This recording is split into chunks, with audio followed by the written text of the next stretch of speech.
সুপ্রিয় দর্শক, আসসালামু আলাইকুম। দেশে দেশে বাইরে থেকে যারা আমাদের ভিডিওটি দেখছেন সকলকে জানাই স্বাগতম। ক্যামেরার সামনে দাঁড়িয়ে আছে আমাদের একটি বোন, শুনবো তারই জীবনের গল্প। আসসালামু আলাইকুম আপু, ওয়ালাইকুম আসসালাম। কেমন আছেন আপনি? আলহামদুলিল্লাহ ভালো আছি। আপু আপনার নাম? হাসি। হাসি, দেশে বাড়ি কোথায়? মানুষই মুক্তার কাছে ভালো। মামিসি। পরিবারে কে কে আছে আপনার? মার বোন। মা আর বোন আছে, বাবা নেই? জি না। আচ্ছা, তো আপনার কি আগে বিয়ে হয়েছিল আপু? হ্যাঁ, বিয়ে হয়েছিল, কোনো বাচ্চা কাচ্চা নেই। সংসারটা টিকলো না কেন?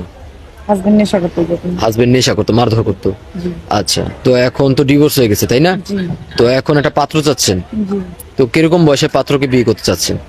আসলে বয়সটা বড় কথা না, মন মানসিকতা ব্যবহার আচরণ ভালো হতে হবে। মন মানসিকতা ভালো থাকতে হবে। তার বয়সটা একটু বেশি হলে আপত্তি আছে কোনো? না না, কোনো আপত্তি নেই।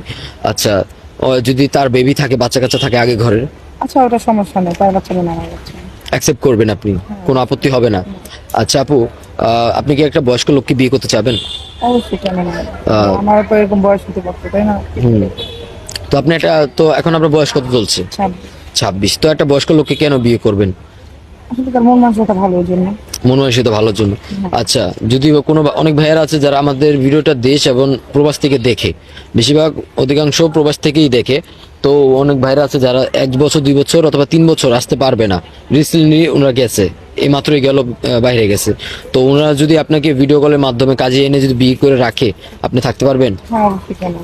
কোনো আপত্তি হবে না? না, কোনো আপত্তি নেই। আচ্ছা, যদি বিয়ের পর বলে যদি তার বাড়িতে চলে যেতে, যাবেন আপনি? হ্যাঁ, অবশ্যই, কেন না? তার বাড়ি মানেই তো আমার বাড়ি। আপনার বাড়িতে না?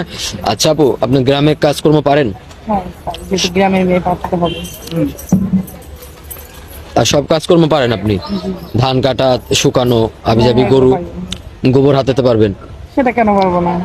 আচ্ছা, তো আপু আপনার সাথে যোগাযোগ করবে কিভাবে? আপনাদের ভালো। সুপ্রিয় দর্শক, ইতিমধ্যে দেখতে পাচ্ছেন স্ক্রিনে একটি নাম্বার, এই নাম্বার ইমো হোয়াটসঅ্যাপ খোলা আছে। আপুর নাম হচ্ছে হাসি, ময়মনসিং মুক্তাগাছা ওনার বাড়ি।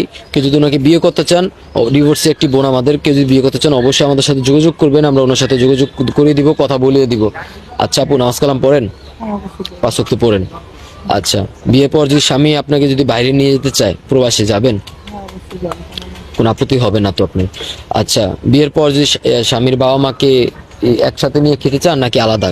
একসাথে থাকতে চাই। একসাথে সেবা যত্ন করতে চান? আচ্ছা, সুপ্রিয় দর্শক, ডিভোর্সে একটি বোন, ওনার আগে একটা বিয়ে হয়েছিল, ডিভোর্স হয়ে গেছে। এখন সমাজে অনেকজন ওনাকে কেউ দায়িত্ব নিতে চাচ্ছে না, কারণ যেহেতু ডিভোর্স হয়ে গেছে, সবাই তো শুধু ছেলে সাপোর্টই দেখছে, ওনার ব্যাক স্টোরি কেউ দেখছে না। ওনার উপর খুবই শারীরিক মানসিক অত্যাচার হয়েছে ডিভোর্সে আমাদের একটি বোন। কেউ যদি ওনাকে বিয়ে করতে চান অবশ্যই স্ক্রিনে দেওয়া নাম্বার আমাদের সাথে যোগাযোগ করবেন, আমরা হাসি আপুর সাথে যোগাযোগ করে দেবো, কথা বলে দেবো। উনি বিয়ের জন্য আসছে, মূলত একটা পাত্র চাচ্ছে বিয়ে করার জন্য, আর অন্য কোনো কিছু না। প্রেম প্রীতি এখানে নাই, কেউ ওনার সাথে রিলেশন করার মনোবাসিতা রাখবে না। উনি খুবই গরিব ঘরের মেয়ে, কেউ 1 টাকাও যৌতুক দিতে পারবে না। কেউ যদি ওনার সাথে যোগাযোগ করতে চান অবশ্যই আমাদের স্ক্রিনে দেওয়া নাম্বার আমাদের সাথে যোগাযোগ করবেন, আমরা ওনার সাথে যোগাযোগ করে দিব। আপু ভালো থাকবেন, আসসালামু আলাইকুম।